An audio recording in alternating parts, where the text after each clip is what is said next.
Well, welcome to the Startup Espresso. I'm Hall T. Martin, the host of the show, where we talk about raising funding for your startup and the time it takes to have an espresso. I hope you enjoy this episode.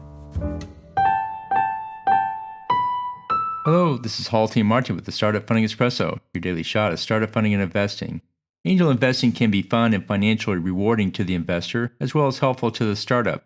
It can also be challenging. Here are some challenges to consider.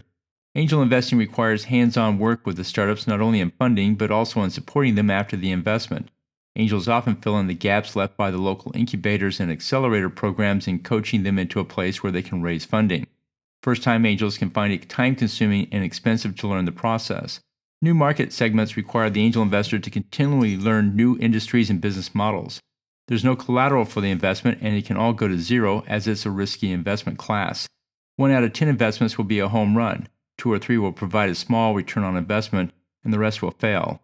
Angel investing can be a rewarding endeavor, but it's not without its challenges.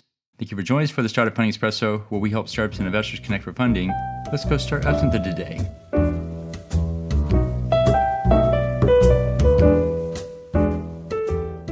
Hall T. Martin is the director of Investor Connect, which is a 501c3 nonprofit dedicated to the education of investors for early-stage funding. All opinions expressed by Hall and podcast guests are solely their own opinions and do not reflect the opinion of Investor Connect. This podcast is for informational purposes only and should not be relied upon as a basis for investment decisions.